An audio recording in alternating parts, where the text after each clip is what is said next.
so much for joining us this morning. My name is Trevor Reeve, and I'm the Director of the Division of Monetary Affairs here at the Board. And on behalf of the Federal Reserve, let me welcome you to the second Thomas Laubach Research Conference. We established this conference to honor the legacy of Thomas Laubach, former Director of Monetary Affairs. As this room well knows, Thomas was a renowned economist, an influential policy advisor, as well as a close colleague and friend. I would especially like to acknowledge Thomas's wife, Taniat, and his son, Larab, who are joining us here today. Thank you.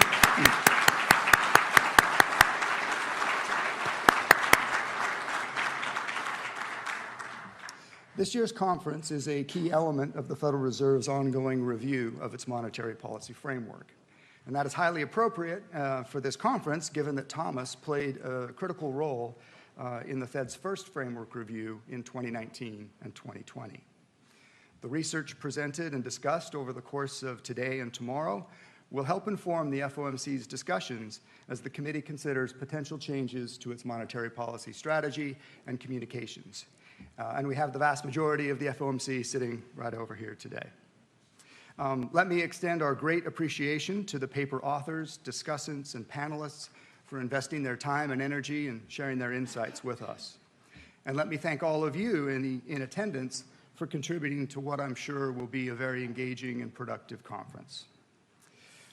Before we turn it over to the chair, let me address just a few logistical items. For everyone's awareness, this conference is being live streamed on the board's website and YouTube channel, and the recording will be available for viewing later. Please keep this in mind when posing questions or making comments, and members of the press are here today as well. All of the conference materials, including the papers and the presentations, will be posted to the board's website. Each of our paper sessions will begin with a presentation by the author, followed by comments from a discussant, and then we'll open it up to the room for Q&A and discussion. Whenever making a comment or asking a question, please use a microphone so that people can hear you both in the room and, importantly, online. When you speak, please begin by introducing yourself, and please try to keep your remarks concise so we can create more opportunities for other people to participate. If you have any questions about anything related to today's conference, please find any of my colleagues around the room or outside who are wearing a white lanyard. They'd be happy to help you. With that, let me get us started by introducing Federal Reserve Chair Jay Powell, who will offer opening remarks. Thank you.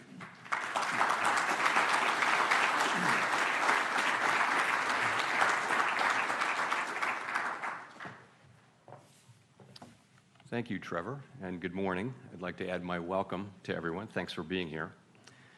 Thomas Laubach's research and his broader support of the FOMC helped us better understand monetary policy, and it is fitting that this work will continue today in his name. Thank you to the authors of the papers, to the discussants, and to our panel participants, and thank you also to Trevor and his team for organizing this conference. A whole lot of work went into bringing us together.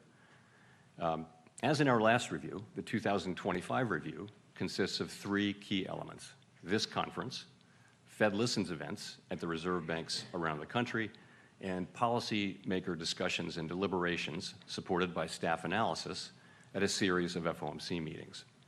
In the current review, we will reconsider aspects of our strategic framework in light of the experience of the last 5 years.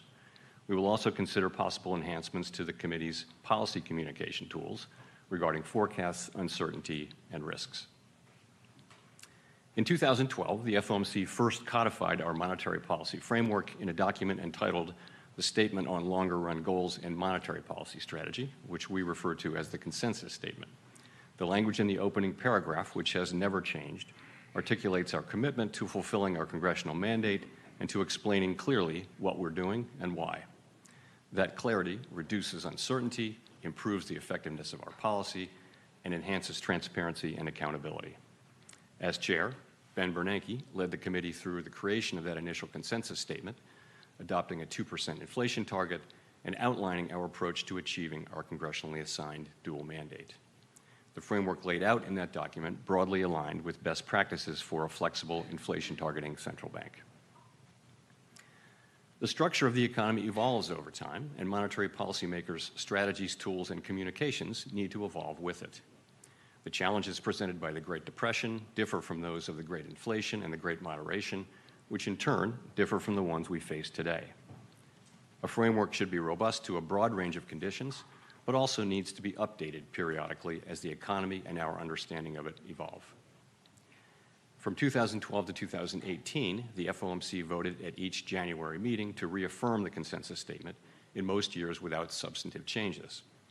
In 2019, we changed that practice, conducting our first ever public review, and said that we would repeat such reviews at roughly a 5-year interval. There's nothing magic about a 5-year pace. We believe that frequency is appropriate to reassess structural features of the economy and to engage with the public, practitioners, and academics on the performance of our framework. Several of our global peers have adopted similar approaches to their framework reviews. At the time of the last review, we had been living for about a decade in a new normal characterized by proximity to the effective lower bound, with low interest rates, low growth, low inflation, and a very flat Phillips curve. If I could capture that era with one statistic, it would be that the policy rate had been stuck at the lower bound for 7 long years following the onset of the global financial crisis in late 2008. After liftoff in December 2015, we were able to raise the policy rate only very gradually over a period of 3 years to a peak of just 2.4%. 7 months later, we began reducing it, leaving the rate at 1.6% in late 2019, where it would be when the pandemic arrived a few months later. Policy rates in other major advanced economies were even lower, in many cases below zero, and in all such economies, inflation regularly ran below its target. The sense at that time was that when the economy next experienced even a mild downturn, we would be right back at the lower bound, probably for another extended period. The post-financial crisis decade had demonstrated the pain that that could bring. Inflation would likely decline in a weak economy, raising real interest rates as nominal rates are pinned at zero. Higher real rates would further weigh on job growth and reinforce downward pressure on inflation and inflation expectations. Reflecting these concerns, we adopted a policy to make up for persistent shortfalls from the inflation target, an approach that was common in the extensive literature on the risks associated with the lower bound.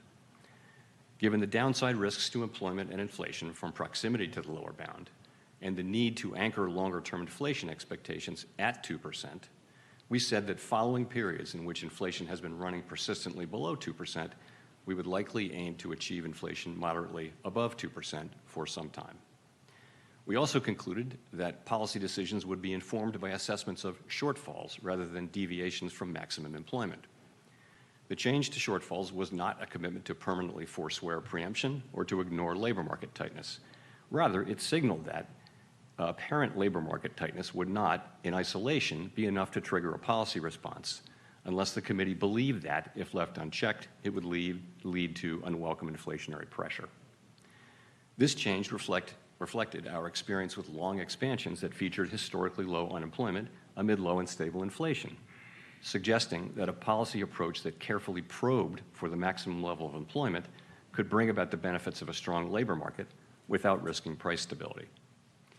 In the years just prior to the pandemic, for example, unemployment was at multi-decade lows while inflation ran below 2%.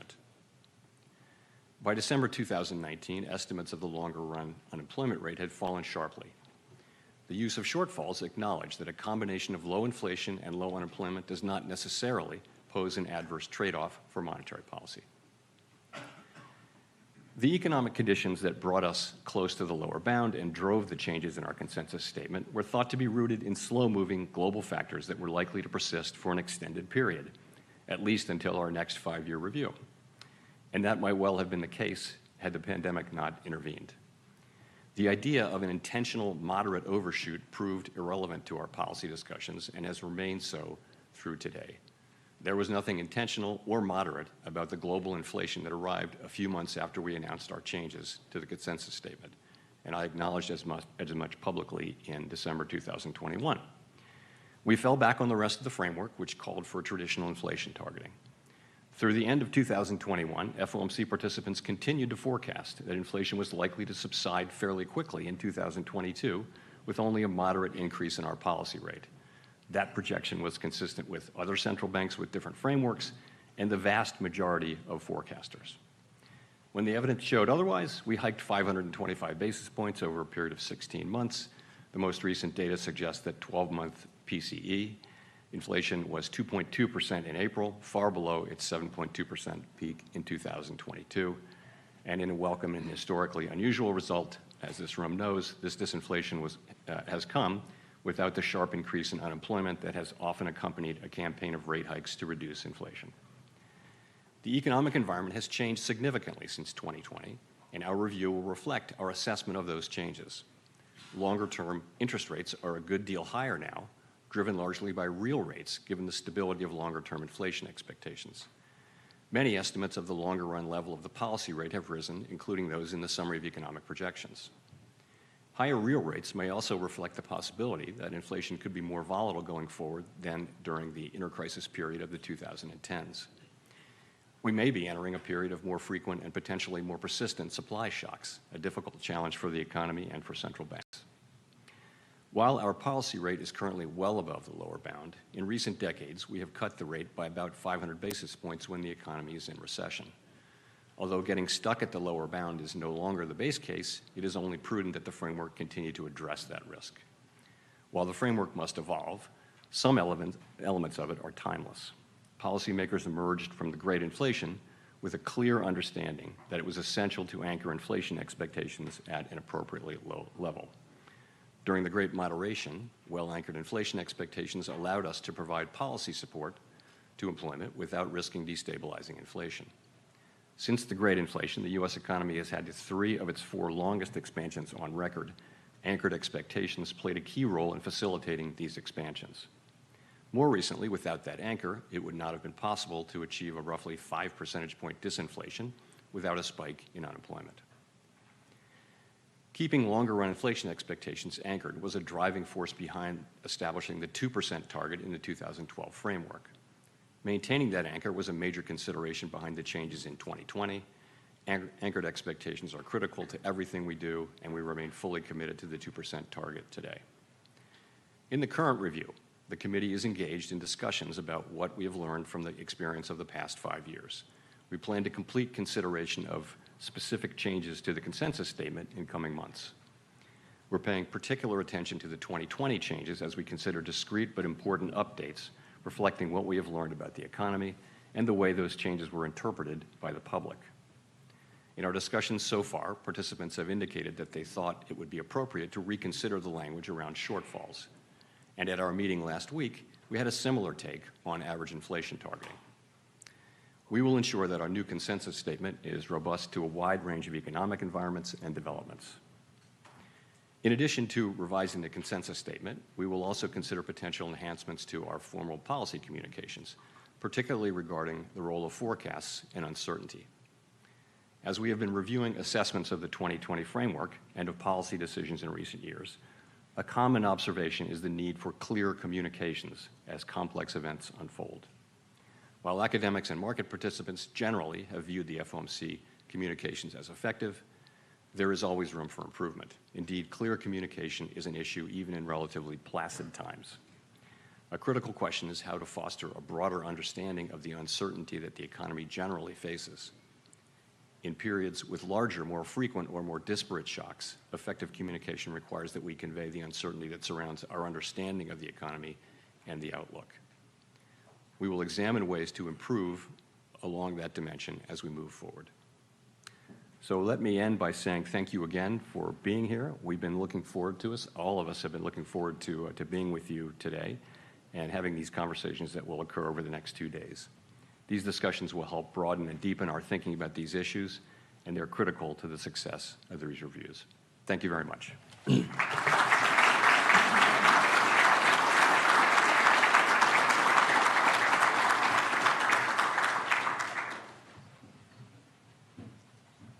All right, thank you very much. We are going to just roll right into our first paper session today. On the agenda today will be sessions that address the 2 sides of the Federal Reserve's dual mandate, employment and inflation, and also the strategies and tools used to pursue those goals. So I'm going to turn it over to my colleague, Stephanie Aronson, who will moderate this panel. All right, just give us a second here while we get set up.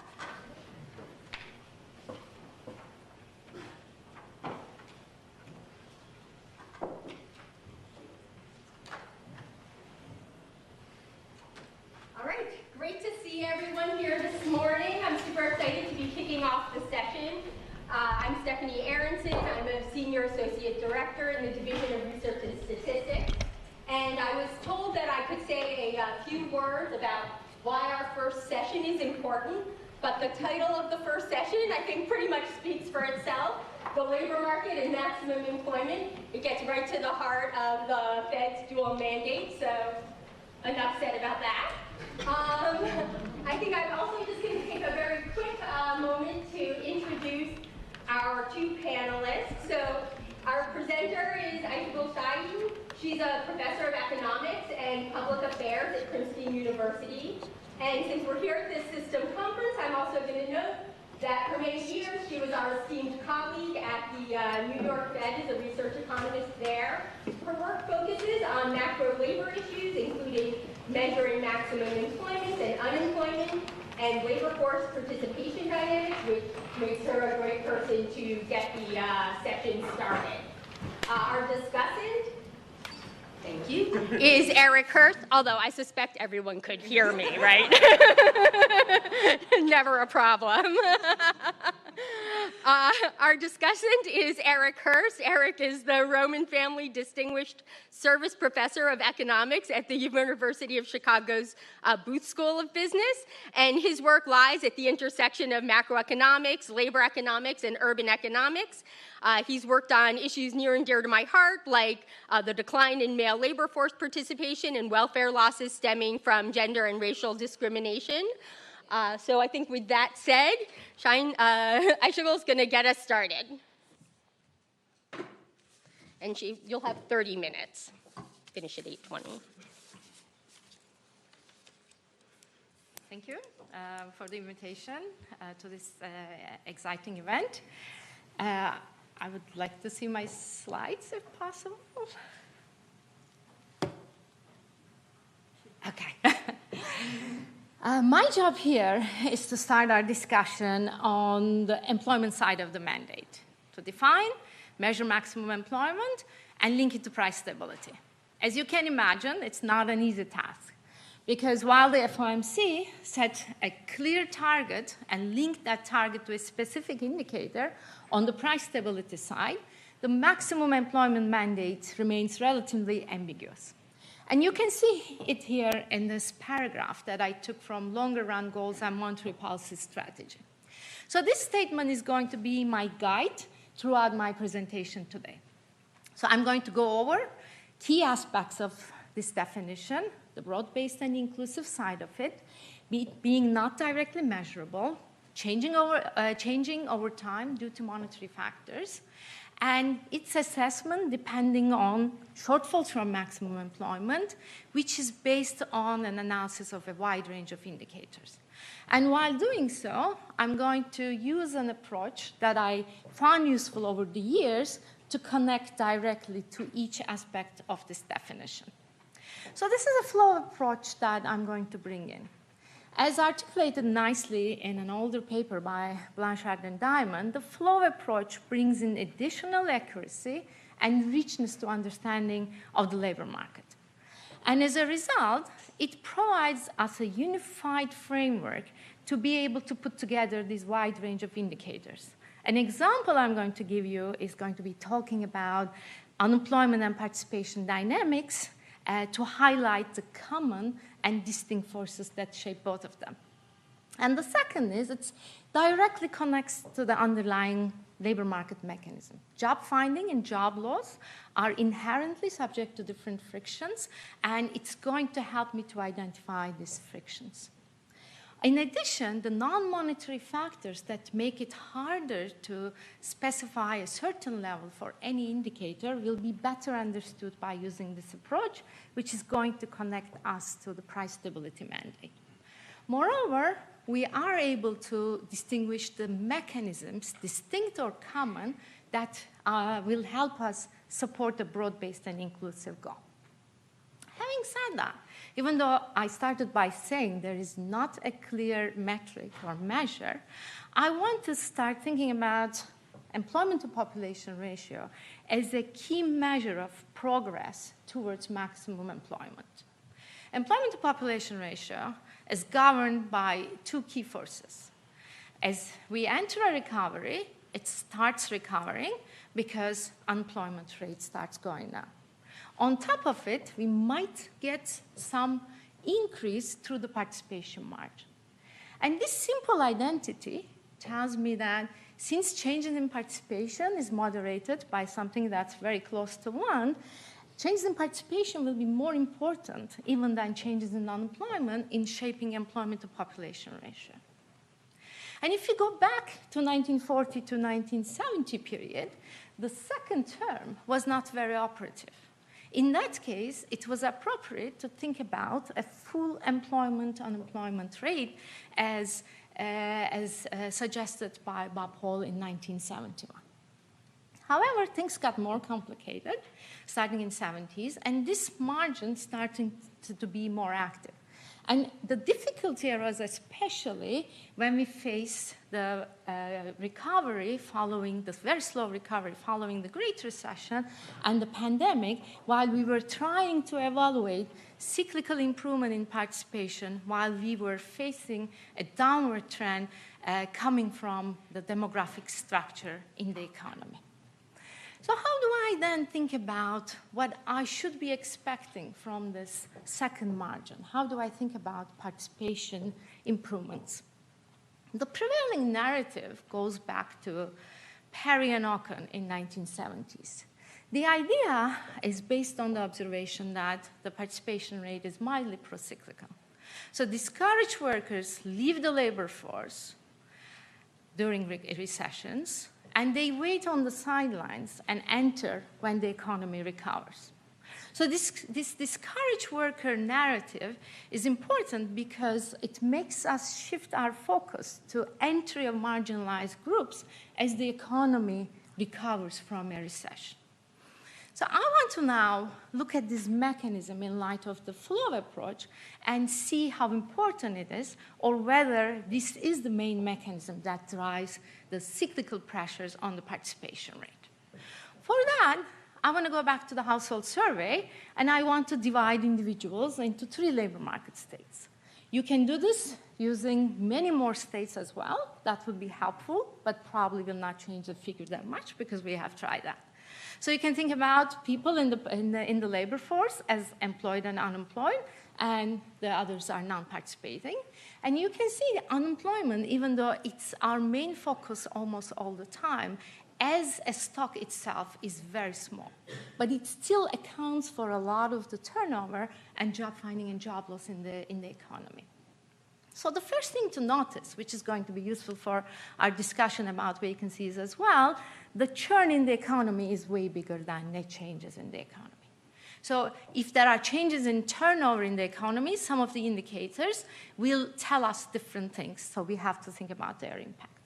But what's the most important thing here to notice is that even though being employed or unemployed from a definition perspective in a static sense does not matter for the labor force participation, it has implications going forward.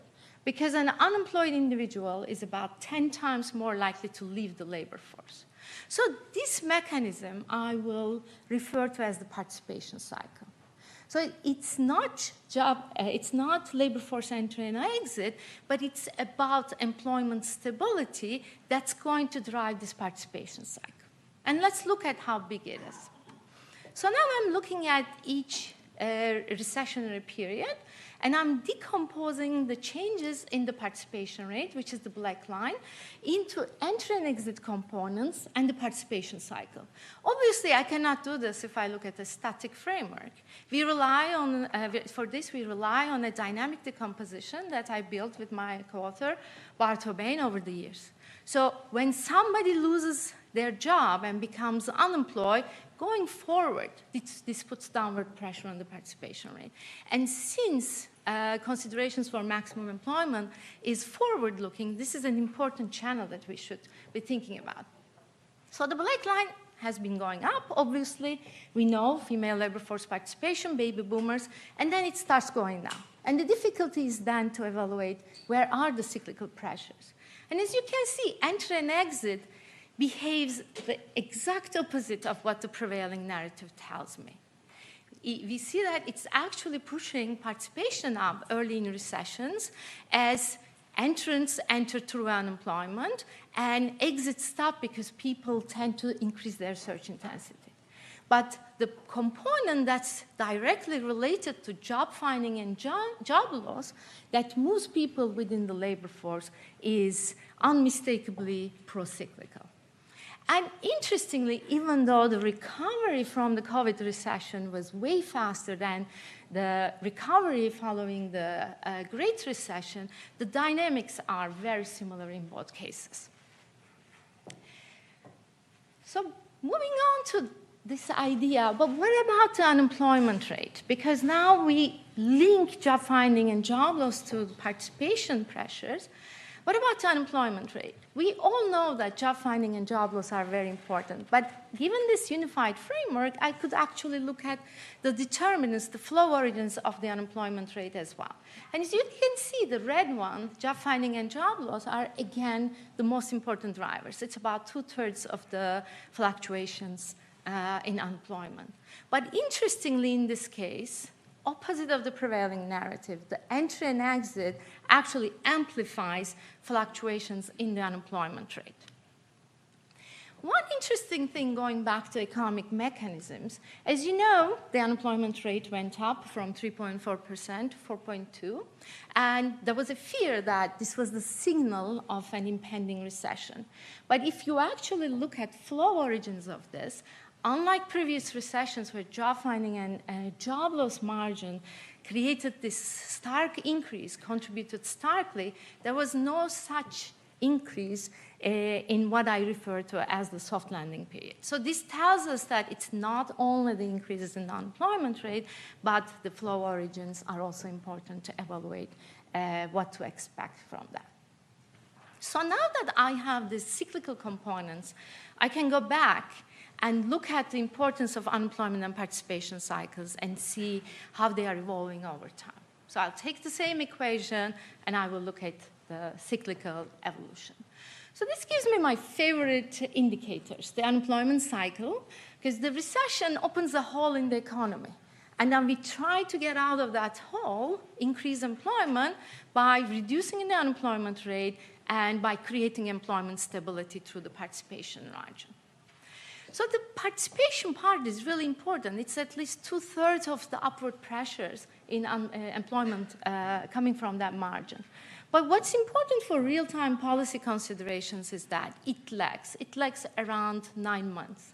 It takes time to create this employment stability even after job finding and job loss prospects improve for workers.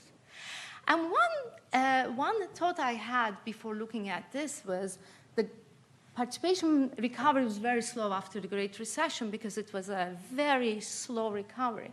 But if I look at the recovery from the pandemic, the same lead and lag structure actually applies. Even during brisk recoveries, we should expect this about 9-month delay in the pickup in the participation rate. And the evolution of participation actually followed this. We have seen meaningful increases in the participation rate after we hit the 3.4% in the unemployment. So then what about the inclusiveness of this? Because I'm still looking at that. I don't have time to show that, but when you do this for different demographic groups, the same mechanism applies for all. So it's always the employment stability, not the entry and exit. But perhaps, surprisingly, the leg structure is also very similar. Each group have very similar leg structures to the aggregate economy. So this has the implication that we could shift our focus from entry of marginalized groups to employment stability of all workers. And the mechanism behind this is the same. It's job finding and job loss prospects improvement. So now, what about price stability? One definition of maximum employment is the highest level of employment that does not compromise price stability. So now I want to take this flow approach and start thinking about the price stability part of it. So far, all I have shown you is how the economy progresses without telling you when we start seeing price pressures or where the natural rate should be. So I want to think about the natural rate of unemployment as the unemployment rate which is consistent with stable level of inflation, following Friedman's definition. And it's obviously as clear as also clearly specified in the statement, driven by non-monetary factors, and it's going to be time varying. While in the 70s, the idea was that 4% is the full unemployment rate, we have learned that there are big fluctuations in the natural rate of unemployment coming from slow or fast-moving factors. So I want to think about two different kinds of non-monetary factors. The first one I will refer to as U-bar. These are secular trends. They are easier to project because most of the time they are related to slow-moving demographics. So one thing about aging, we can stop it and it's deterministic. So it helps us understand these trends really easily. But then there is the second temporary labor market shifts. The difficulty about this is even though it's tempting to change the indicator that you are focusing on, from cycle to cycle, different labor market shifts happen. Mismatch increases on the job search intensity or changes in recruiting behavior of firms, they all appear in different cycles. So now what I want to do is to offer you a summary measure that is based on unemployment, that's consistent with stable prices, which is going to be a proxy for all these labor market disruptions. But I will use the secular trends as my anchor. It's going to help me identify this, because if I were looking at 1975, I would be able to see that because of all the demographic effects, all the baby boomers entering the labor market, there was an upward shift in the unemployment rate, which makes 4% an unreliable target. So obviously, once you have this, you could summarize inflationary pressures in the economy by defining the unemployment gap. Where is unemployment relative to the natural rate of unemployment? And this gap is going to be affected by where we are in the business cycle, as well as monetary policy. So I want to estimate U-star, which is obviously not an observable indicator.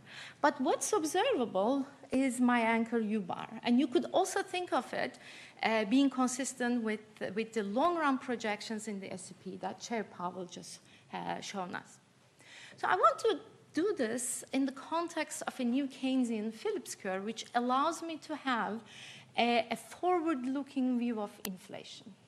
Nominal wages will be sticky, and when they are reset, they will be reset taking into account where the agents will expect the labor market to go forward. And when I use this new Keynesian Phillips curve, I will be able to decompose total inflation into two components. The second part is going to capture the temporary supply shocks, changes in productivity, markups, labor supply disruptions, while the first one, which I refer to as the underlying inflation, will link labor market to inflation.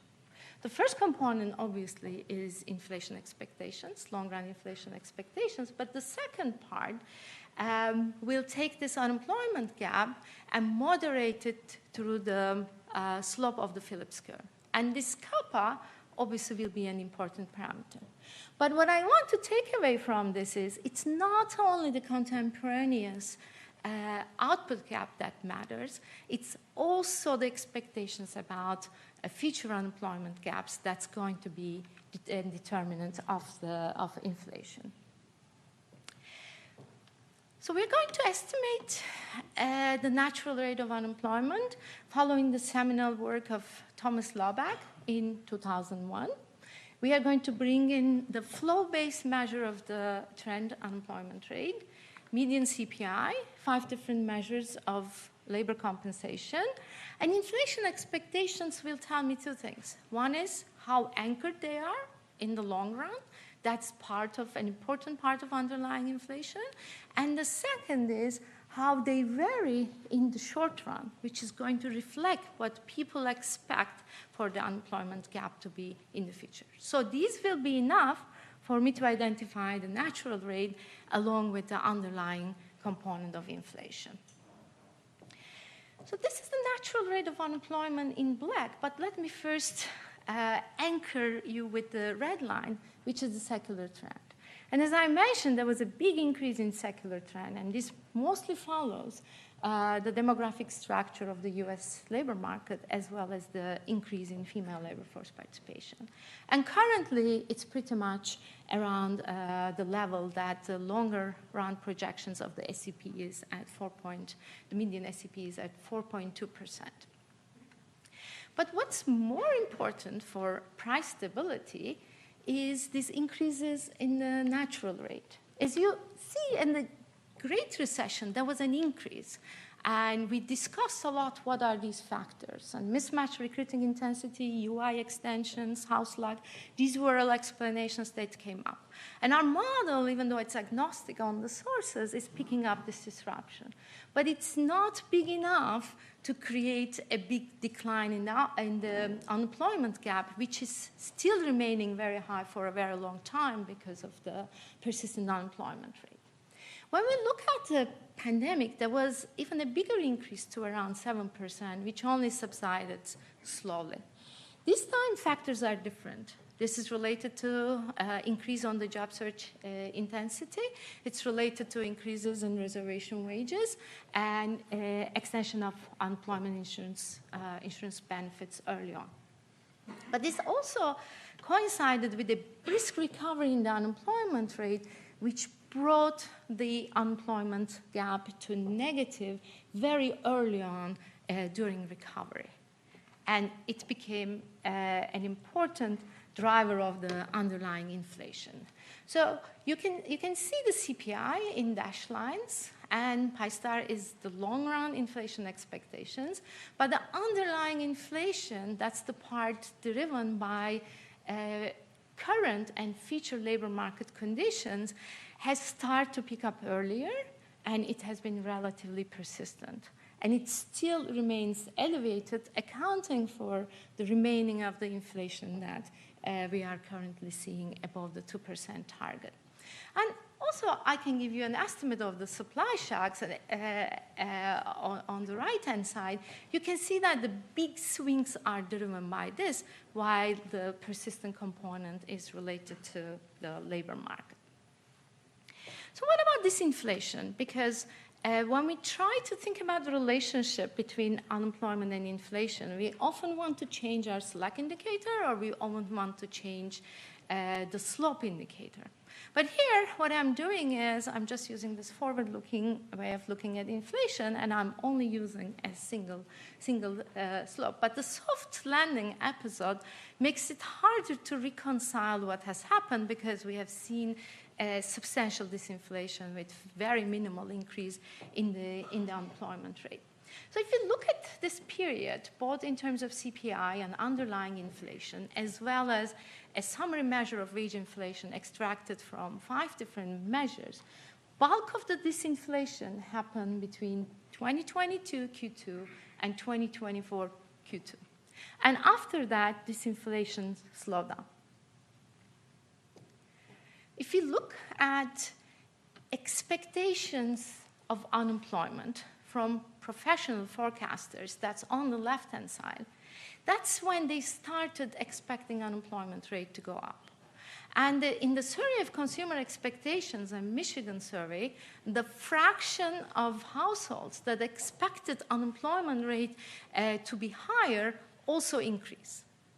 And from the viewpoint of a new Keynesian Phillips curve, this is actually that summation term that reflects what people expect the unemployment gap to be. So you can reconcile the disinflation process, which is not really related to a big increase in the unemployment rate, to expectations about the unemployment gap to close due to Fed's actions. And interestingly, these expectations, this time period, coincides with Chair Powell's speech at Jackson Hole in 2022. So going back to my underlying inflation equation here, again, as I mentioned, there's this expected slack component that we think played an important role that speaks to Fed's credibility and communication. But what about the contemporaneous slack? Is there an indicator that I favor? Should I be using vacancy to unemployment ratio, or should I be thinking about changes in the slope? So one last thing about what I learned about vacancies when I looked at the flow approach, again, goes back to a simple accounting identity. Employment evolves because people separate from their jobs and people get hired through vacancies. QT here is the job fill rate, ST is the separation rate. So the vacancy rate in that case can be written as a function of growth rate of employment. It could be payroll employment or household, doesn't really matter. Separation rate and the job filling rate. So the employment growth rate is about 100 times smaller than the separation rate. So most vacancies that we see are there to handle turnover in the economy. It's clear because employment grows by a couple of 100,000 where we have millions of vacancies. So any changes in job filling rate and separations rate will affect the vacancy rate in the economy. Put differently, an economy with high turnover should have a high vacancy rate to handle that turnover. And I think this is really key to understanding what happened with vacancies in this cycle. So I'm going to show you a simple counterfactual. The blue line here is the actual vacancies, and it picked up pretty much with inflation. That's why it has become an indicator that we started relying on to understand inflationary pressure. Now, what I'll do is first set the separation rate into its average. And in that case, I see the red line.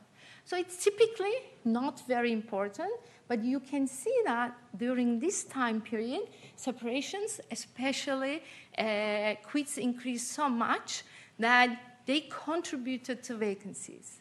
One way this happens is people who quit leave a vacancy behind, and since these are vacancies that the firms typically want to fill, it opens up a vacancy change in the economy. And this becomes an inefficient process because you are trying to replace a specific person instead of expanding. And that's why job filling rates went down. And the second counterfactual, the orange one, shows you what happens if I shut down fluctuations and the job filling rate. And you can see that I really don't have much fluctuations in vacancies anymore, even though employment growth rate changed over time from negative to positive. And this tells me that vacancies are actually capturing turnover and job filling in the economy instead of forthcoming labor demand. And if I take the job filling rate, which Eric is going to talk more about, and look at how it moves with the underlying inflation that I extracted from my forward-looking New Keynesian Phillips curve, you see the remarkable co-movement. And the underlying inflation still remains elevated relative to its pre-pandemic level. And similarly, the job filling rate still remains suppressed relative to its pre-pandemic level, even though vacancy rates have come down, supporting the decline in matching efficiency. So let me end with a couple of key takeaways. In my view, this flow approach, thinking about turnover and movement of workers across different labor market states, provide a nice framework to interpret a wide range of indicators. Most importantly, I'm able to understand the common and distinct factors that drive different indicators so that I don't rely on different ones at different parts of the cycle. And it offers these two real-time indicators, the unemployment cycle and the participation cycle. And this stylized fact about participation cycle lagging, even during brisk recoveries, I think is an important lesson I got from this calculation because it highlights the importance of building employment stability for all groups in the economy. It also provides a bridge to understanding price stability because it gives me a handle on non-monetary factors. And we should, of course, recognize that there is not a perfect indicator and there is not a perfect model of the labor market. However, trying to understand the interconnectedness between them and the forces that drive them will be helpful when we confront the different recessions, different recovery dynamics, and different labor market trends. Thank you.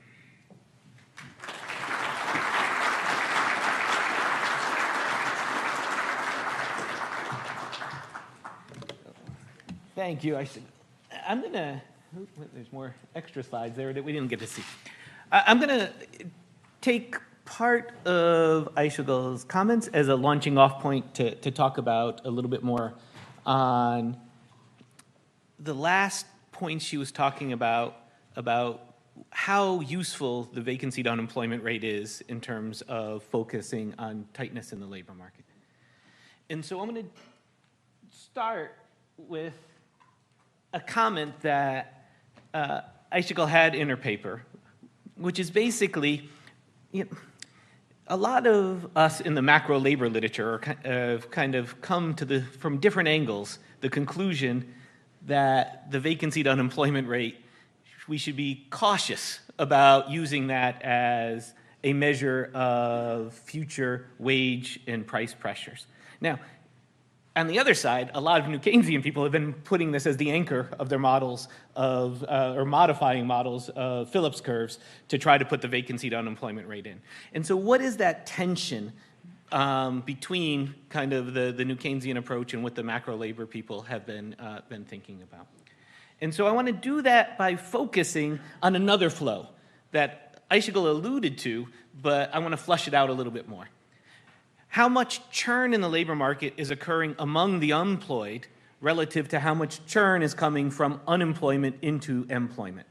And so during this recent period, we see that the E to E flows, the amount of churn in the labor market among workers, was at, again, in JOLTS data, I don't want to use the word all-time high here. I could go back further in the CPS, and it is among all-time high periods in the data this period. And so you could see like a 20% increase in E to E flows relative to the other peak periods over this time period. And I don't show it on this picture, but the U to E flow didn't move that much. It wasn't like we were drawing a lot of workers in on the margin from the unemployed into employment around this period.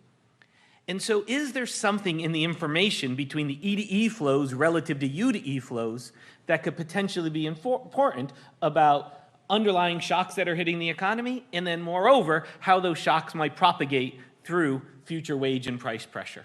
And so that's what I'm going to try to talk a little bit about now.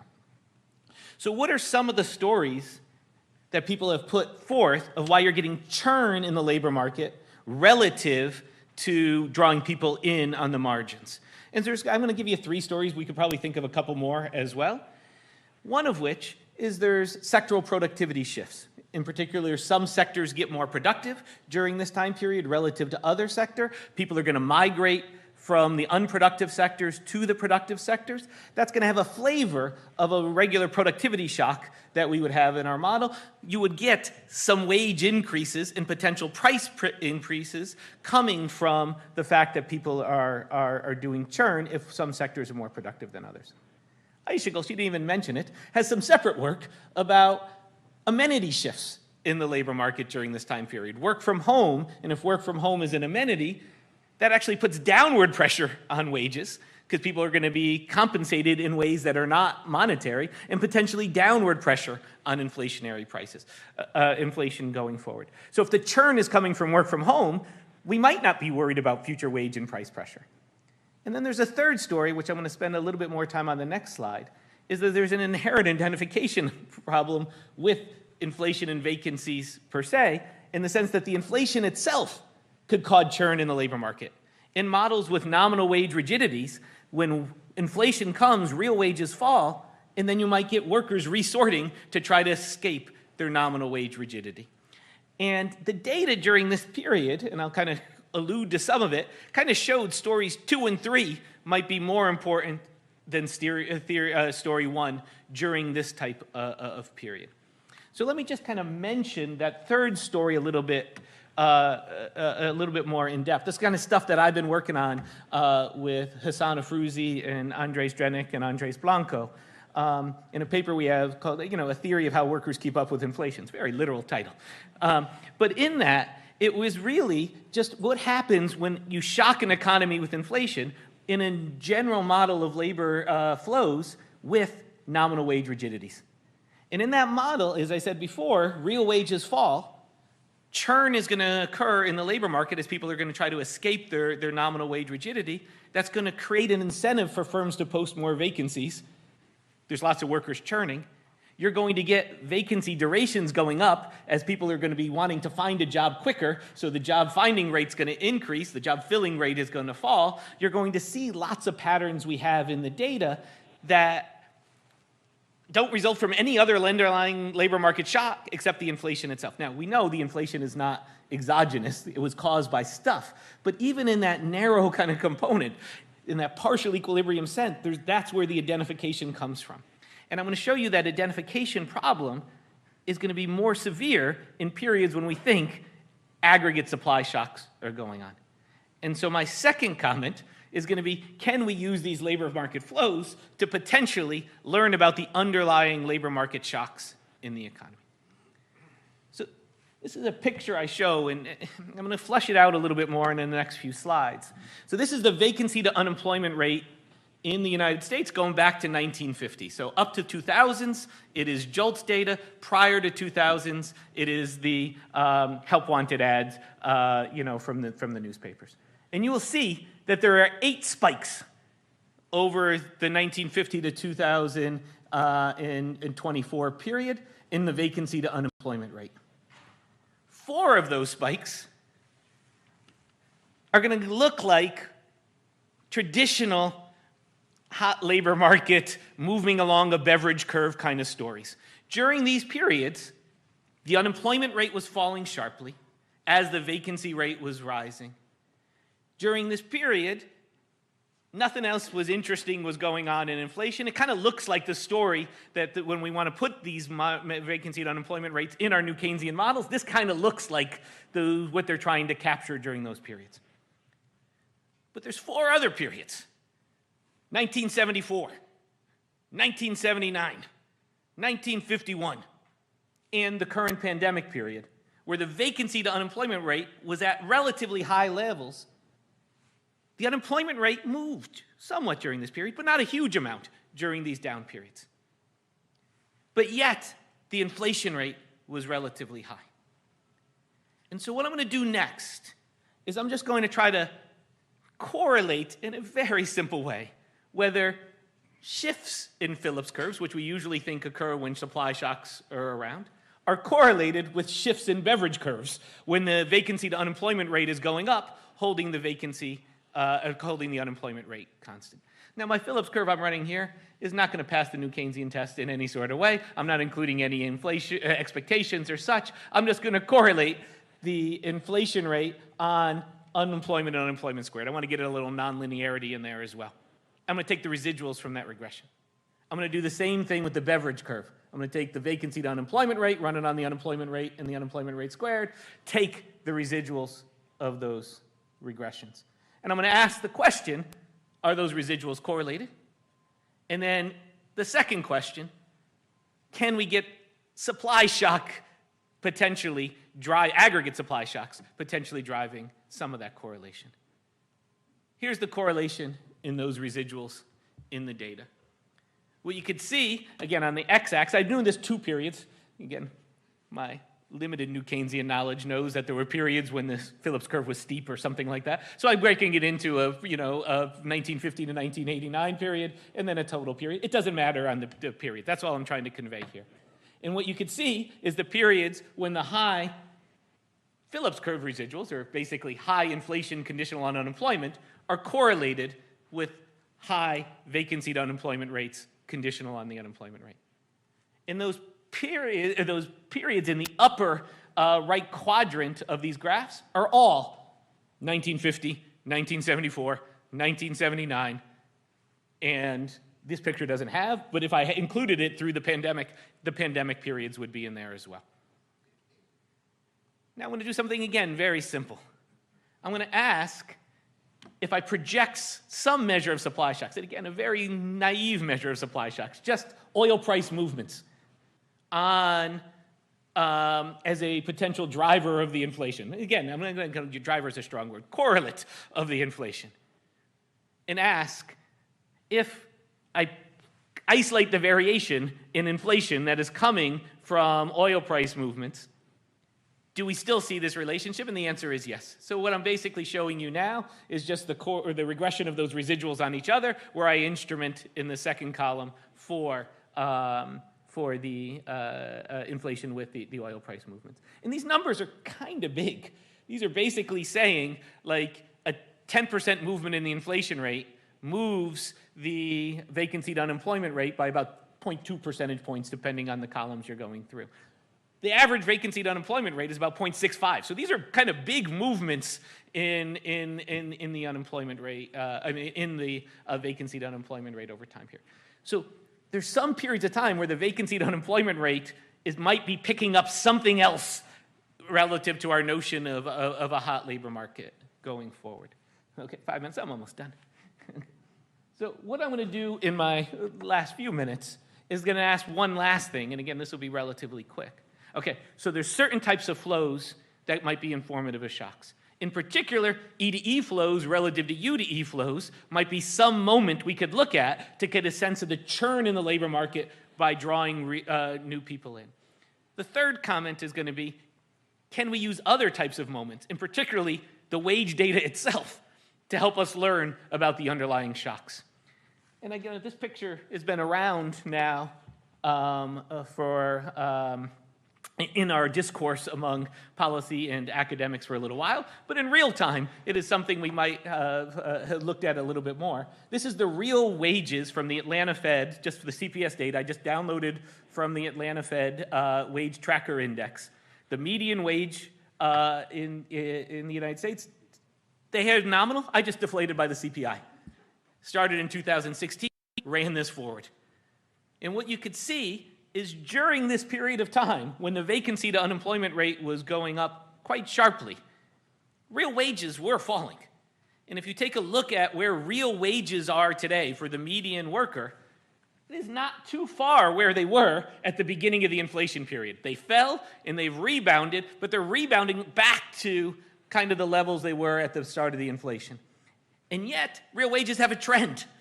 And so, relative to trend, we are still below trend. Now, maybe the trend changed, okay? But in that world, if there was something like a productivity shock that reduced the trend, that should have also had some downward pressure on wages. So using these wage metrics could help us a little bit to think about, in real time, what is the underlying shock? I'm going to show one more moment. And then wages of those who are churning might actually rise. They didn't in this data. So this is, again, from the Atlanta Fed. I worry about the switcher data in the Atlanta Fed because they miss all the people who change houses at the same time they change job. The ADP data, which I have the micro data for that, you get slightly higher growth for the job changers, but still, it's not like the job changers were getting a boom. It looks like the job changers were just relatively keeping up with inflation, where the job stayers were actually taking real wage declines. And this is my last one.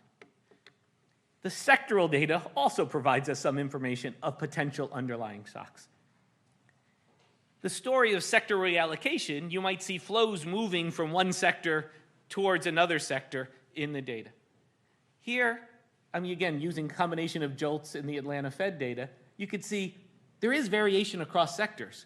But the first thing that sticks out for me, every sector had massive increases in vacancies during this period, and every sector had real wage declines during this types of period. Consistent with the inflation itself eroding away the real wages and maybe potentially generating some churn in the data. I should mention that the real wage declines for the top of the wage distribution have been much greater than at the middle and the bottom. And again, if we think working from home is something that hits more the top of the wage distribution than the bottom, that could also potentially explain some of these patterns. And Aysegul has some work on that as well. Okay, so that's my comments. So, the labor market flows, I just want to echo what Aysegul was saying. The labor market flows can be informative of future inflationary periods. She focused on the U-star part. I'm saying, just in general, there's another moment, the churn in the labor market relative to, among the E-to-E switchers, relative to who we're drawing in on the margin could also be informative. Periods of aggregate supply shocks, which we all tend to think there was at least some component of an aggregate supply shock in this recent period, tend to be associated with both shifts in the Phillips curve and the shifts in the Beveridge curve. The real wage decline generates churn itself, and the labor market responds to that churn. And then the wage data and the other sectoral data could shed some light on some of these potential underlying mechanisms. Okay, that's all I got.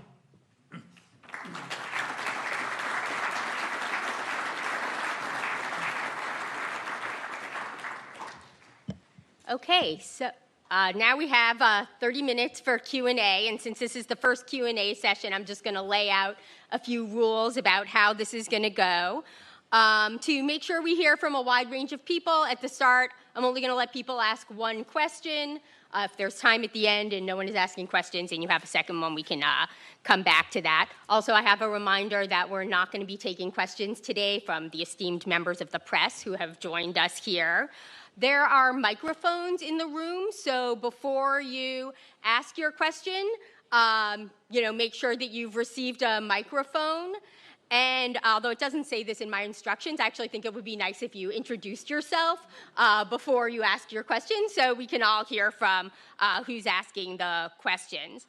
I'm going to take 2 or 3 questions at a time, then give our presenters a chance to respond, and then I'll take some more questions. So with that, Larry, you've had your hand up already, Adriana, and Mark, why don't we take your question, and then we'll get to Joe after. So Adriana, you can go and then give. Maximum employment is one of the most vacuous terms in all inflation dynamics. You can't have a level as a measure of objective. It has to have the word sustainable in it, and it has to be related to the inflation objective. Now, you get away from that in a while. It has to be a zero slack concept. It has to be a zero slack. And of course, there are many of them, but we could look at many of them. We can't look at everything, but that's what we have to look at. So you get away from the maximum employment, fair enough, and get to that point. But it's very important. I won't win this battle. They'll always refer to maximum employment. The previous statement looked at minimum sustainable unemployment. Got it right? Thank you, Adriana Kugler, Governor of the Federal Reserve Board. So congratulations on a great paper. There is a lot to like about it. I think something that was really helpful was how you really embrace all 3 definitions of U-star. The bottom-up approach with flows data, the NIRU, consistent with the stable prices, and the FERU, which is the full employment rate of unemployment by using the V2U as well and incorporating that. So lots to like. I had some concerns about how you move along with this, especially in terms of measurement. So in terms of measurement, I had 3 concerns. So it's one question, but 3 different measurement issues. So I'm sticking them all in. So first of all, your measure of inflation expectations is really reliant on the forward-looking nature of inflation expectations, but yet We know from recent literature, including the paper that will be presented next, including some of the literature that I cited in my speech at Princeton, that consumers and businesses really rely on recent experiences, right, to understand where their inflation expectations stand. So I'm just wondering how you would address that tension in the model, because you're relying on forward-looking inflation expectations, yet what we know from the recent literature is that what really counts is these short-term experiences and short-term inflation expectations in terms of forming inflation expectations even in the long run. The second issue that I was concerned with is the fact that you use CPI to measure inflation. And we know that, in particular, the CPI relies a lot on housing inflation, which has been incredibly persistent, and that would likely push up the U-star. And that takes me to the third issue, which is when you move to that second step of getting from the trend to U-star and from your flows data to measuring U-star, then you get something very, very odd, which is that we get a negative U-gap for the most recent period. Somehow you must be overestimating U-star. Something that you don't do when you get to that second step is actually to use the labor force participation flows. And so that concerns me, because you started the talk by saying how important these labor participation flows are, and yet you don't use them in that second step. So again, I'm worried about really biasing up your estimates of U-star, which in turn lead to this very odd result that you have a negative U-gap all throughout the past few years. So thank you. Marco Del Negro, New York Fed. So great presentations and great discussion. I have one really quick question. So Aisha, when I look at the picture of the level of unemployment that is consistent with 2% inflation, my reading of that picture, the gray line, was that level right now is about 6%, so that we have to bring unemployment up to 6% to achieve 2% inflation.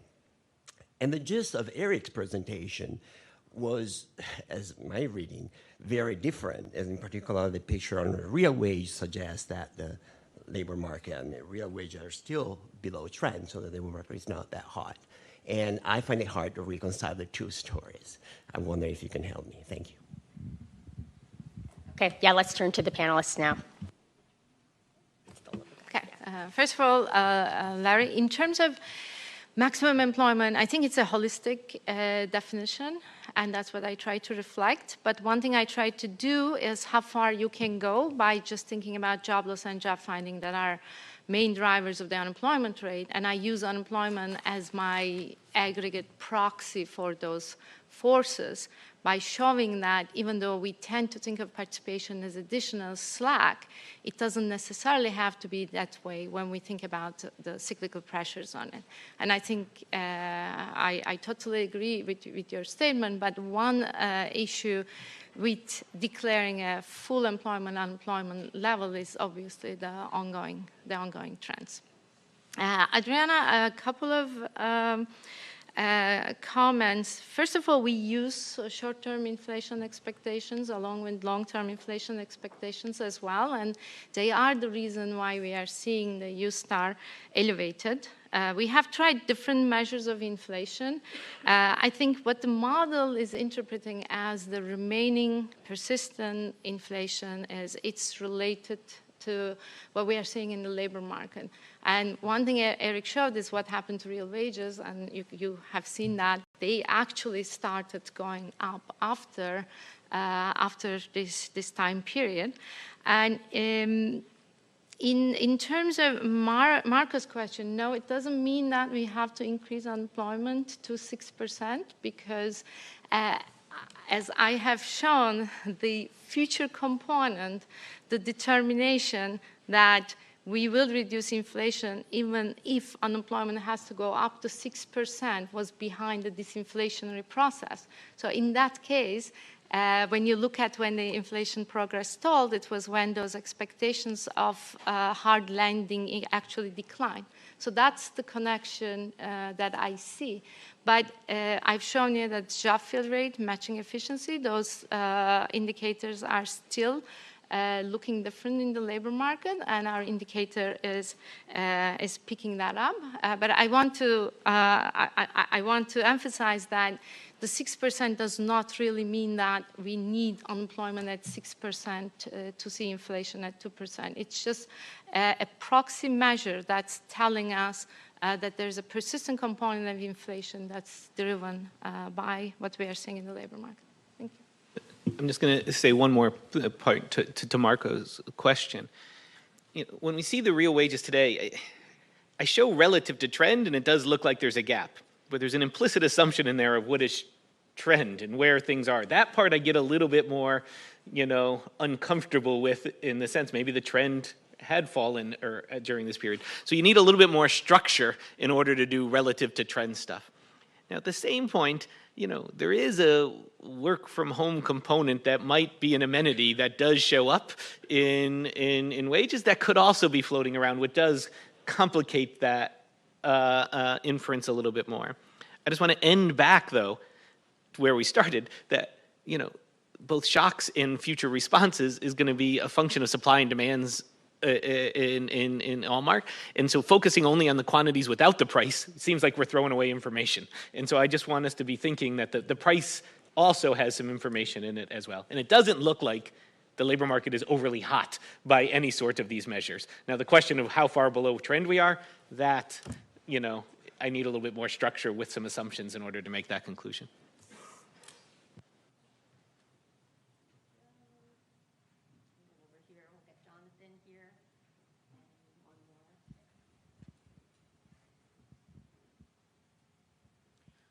Joe Gagnon, Peterson Institute. My question for Ayşegül is, have you considered, in your estimation of the U star that you use the linear New Keynesian Phillips curve, and have you considered something that's more nonlinear like we actually see in the data? I conjecture it would make a big difference in the following sense. You find a very high U star of around 8% in the late 70s. And I think that's because with your linear model, you need a big unemployment gap to explain why inflation pressures are so high. But if you were actually allowing for the fact that the curve is much steeper in that region, you wouldn't need such a big gap, and you'd actually get a more sensible U star. It would be lower than 8%. And conversely, after the Great Recession, you have to have a very small unemployment gap to explain why inflation is so stable. But in fact, if you allowed for the fact that the Phillips curve is much flatter there, you wouldn't need to force U to equal U star anymore, and you could actually allow the fact that U star was much lower than U at that point. Yeah, so I just wanted to ask a little bit more what the intuition and also sort of the data reasons behind the low match efficiency. And the reason I ask is, if I look at figure 15, it looks like there's a downward trend in the job filling rate. And this is putting a lot of demands on the data. But the source of that, if it relates back to sort of the willingness or duration of filling vacancies, and there's a trend in that behavior, that would change how we think about other things like a potential trend in V/U ratio, the slope of the beverage curve, the number of structural components we're looking at in this paper and elsewhere. Hi, Alp Simsek from Yale University. A great session. So I have a quick question for both Eric and Ayşegül.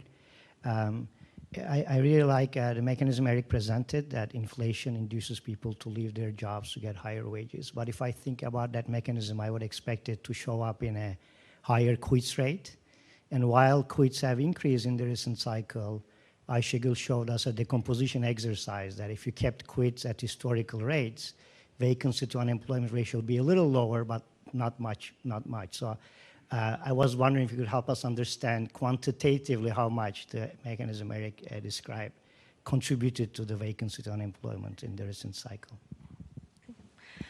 First of all, I'm sympathetic to thinking about nonlinearities, changes in slope or changes in indicators. But the reason why I prefer this approach is it gives me something that's called U-star that I can relate to the secular trend of unemployment, and then I can actually look at mechanisms. For example, during the Great Recession, when we looked at the impact of mismatch unemployment or recruiting intensity, it was really picking up that disruption in the labor market, even though all around inflation remained pretty stable. So that's why I'm not thinking about nonlinearities. And as for the 70s, again, part of why we have seen very high inflation is the natural rate was severely underestimated to be at 4%, while demographic factors was already making 7% a pretty good goal in terms of reaching maximum employment.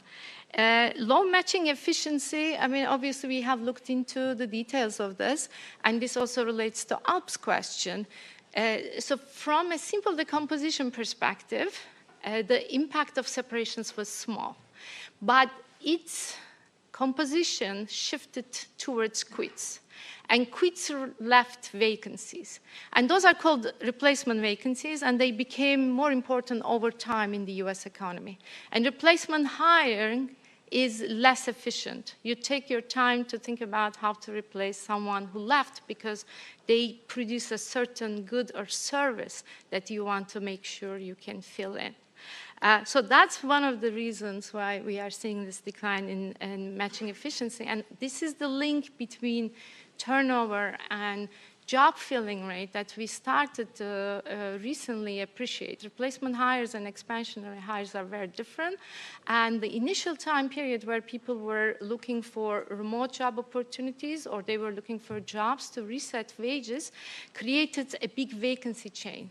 And these vacancies were harder to fill, so they pushed up the stock of vacancies, even though they weren't really increasing employment. So there's a wedge between vacancies and employment growth that's accounted for by the rate that you can fill separating workers. And I think that's what's been happening here. And in terms of remote work opportunities, as you know, this has stabilized about 2 years ago. So this inflationary force is no longer there. Now, when you look at high-wage workers, they are back to the usual job ladder considerations. So they are getting their wage increases because there is less to extract in terms of humanity. We are back to more or less 25–30% days worked remotely.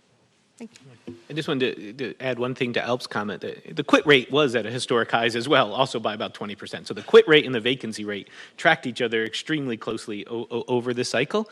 And the quits weren't going to unemployment. It wasn't like we were seeing a huge amount of people quitting out of the labor force. So the quits and the churn are exactly the same phenomenon. And I love lots about the Aishigo's paper. We got to take those counterfactuals a little bit with a grain of salt, because those are kind of definitional counterfactuals. They're not, you're holding one part fixed when everything else is the constant. If you run those through models, those things some of those things will co-move together for various reasons. Okay, more questions? Lou? Oh, Chris, sorry. Hi, Lou Alexander, Rocos Capital. Thanks, this has been a great discussion. I'm thinking about a lot. One of the things I find remarkable, though, is you're talking about all of this and there's no discussion of the technology of how people go about doing these searches. If I just think about how much the world's changed over this period, how the fact that it's all online now, we used to have to use help wanted advertising. That's got to have some effect. And I've seen some research that suggests vacancies are easier to post now. So part of the reason they have sort of trended higher is it's just easier to have one. So I'm curious how you think about how that's changed over time, and does that have any effect on how you think about this? Thanks. Yeah, just a couple comments on Eric's point. So first on the real wages, I mean, whenever you have a supply shock, you're going to have a fall in real wages. That's going to be true regardless of the model that you have. Second thing is using a kind of a spot market measure is maybe not the best way to think about people that are professional in that. They're not going to go out and immediately look for a new job or quit or anything. We may hope that because it's a long-term relationship, our wages come up later, which kind of is what you showed. And the last thing is on the shift in the beverage curves because of the supply shock. I mean, that was one of the things that Andrew Vergara and I were looking at. And this is back to Joe's comment. When you're on a very steep portion of a nonlinear beverage curve, and then you have some matching inefficiency that maybe shifts the curve up, when you're on the vertical part, it's not going to have much of a quantitative impact. That's exactly what Andrew and I did. We took the Blanchard and Summers estimate of matching inefficiency, plugged it into ours, and basically it didn't really change the quantity effects because you're just on these vertical portions. And shifting up a curve when you're looking at the vertical portion doesn't really change the fundamental results. On vacancies, I agree. There's a change in technology in terms of where vacancies were. In the Great Recession, actually, there was a shift. But I don't think there was a big change in technology of vacancies relative to 2019. But this speaks to the point that I was trying to reflect. If we want to think about a different measure in a Phillips curve framework, it's going to have its own natural rate. An economy with high turnover will have a high V over U to accommodate that. So we can't just get rid of this concept of the natural value of that indicator. A trend, such as you mentioned, would actually drive vacancy to unemployment ratio to a different level. But I don't think we have had enough changes relative to the pre-pandemic in terms of the technology. Even though if you go back, obviously there were changes. Thank you. I'm just going to kind of echo one thing. You know, the cyclical variation should be relatively robust to the trends. The long-term relationship, you know, I think that is true. If my booth deans are listening, my real wage and my nominal wage chugged along at about 3% per year through the whole thing. My real wage, you know, the whole contract had shifted down. And I do want to just say when we see these E/E rates shift, we went from like something, I don't know, 2.3% of us churning per month to something like 2.6 or 2.7% of us churning per month. You know, so that's a big change, but 0.4 churning per month integrated over, a 25-month period, we're only getting the extra churn we're seeing in the population is only like 6 to 8% of us kind of going through. So there was some, even though many people are in these long-term relationships, there was some on the margin that actually churned a little bit more. I just want to make sure we keep the magnitudes, even though the percentage shifts are a lot, the actual amount of people that were doing these churns were modest in scope, even though they were big in percentage shifts.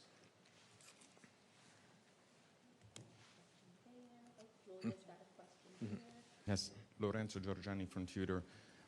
One of the features of the pandemic recovery was the fiscal policy activism and the fact that because unemployed people were being made whole, the unemployment rate was not really, or any other labor market indicators were not capturing well demand shortfall. How do you think about bringing in fiscal policy if it remains activist in the future? And from a perspective of a policymaker trying to set the right interest rate, it seems to me they're focusing only on sort of measures of slack based on flows or however you want to define them, might be missing the fact that demand might still be strong if unemployed people are made whole. Hi, Julia Coronado from Macro Policy Perspective. So I don't have a particular question. I reiterate the concern about upward trends in vacancies. But I think your idea that there was sort of a level shift in the pandemic and since then is a perfectly reasonable conclusion. Yeah.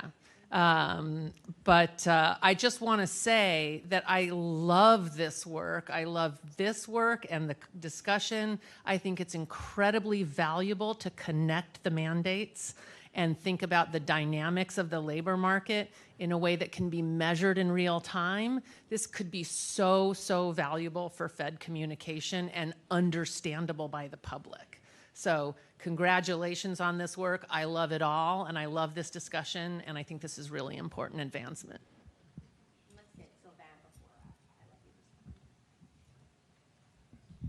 Yes, Silvana Duke, San Francisco Fed. Maybe a question for Eric, but actually feel free to weigh in as well. In terms of the three sources, the three sources of shocks, maybe like sectoral productivity or amenities, changes in amenities or nominal rigidities, I was wondering if you don't also have to think about worker heterogeneity. So you showed heterogeneity across industries, but not everyone can work from home, for instance. And if I'm not mistaken, I think the real wage behavior behaved differently at the lower end of the skill distribution than higher skilled workers. I'll start with Sylvain's question. It's true, and it's actually consistent with the fact that high-wage workers got increase in their job values through amenities. This allowed them to probably save some money, commute time, and there's a lot of evidence on that, spend more time with their families, also be able to move to areas where housing costs are smaller. So there is definitely job value increase for high-skilled workers, while for workers with lower educational attainment, since there was no that opportunity, there was higher wage increases. I think it's consistent with this mechanism. But now that that reallocation is pretty much over, we are back to the good old job ladder, where job-to-job transitions create real wage increases. So that's consistent with this idea of U-Star being evaluated. In terms of fiscal policy considerations, I mean, one thing that we always do is we always try to think about what's different this time. And when we thought about entry and exit, we've specifically focused on the COVID recession because we thought the dynamics would be different. With the exception of the lockdowns where there was a way of exit that was followed with entry, the dynamics of participation looked the same. Having said that, we have seen real increases in reservation wages of especially for workers with lower education. So we see fiscal policy affecting willingness to work along that dimension. But in terms of participation dynamics, at least the forces that are driving it, things look very similar. So, and thank you, Julia. Of course. I'll just one thing on Sylvain's question. You know, there is heterogeneity across the wage distribution. Real wages at the bottom have now just kept up on trend. So if I show those gap kind of relative to, so even though nominal wages were higher, if you kind of put it in real wages and relative to trend, they're right back on trend. Relative to the top is not. And in models where, you know, we could calibrate with data, the bottom just churns more for some of the reasons we were just talking about. We're in long-term relationships, we don't churn more. And so that elasticity of when you have an inflation shock and you want to reallocate, it is much easier at the bottom where the long-term contracting is less, more spot market-like than it is at the top of the distribution. And that's exactly in our model. We can match the distribution by just for exactly the same reason of the elasticities of different wage groups. And if I may add, I mean, in terms of remote work as an amenity, its cost, its effect on productivity, the jury is still out there. We don't know if this was actually reducing the values that the firms were getting relative to what the workers are getting. So that's something I think we will have to figure out as time passes, because it's possible that providing this amenity was also costly for the firms, and that triggered changes in productivity. So I think that's an open question that I think time will tell us. Great. Okay, well, I think I'm going to let that be the last word. This was a great first session, so I think we should give a round of applause to our great presenters.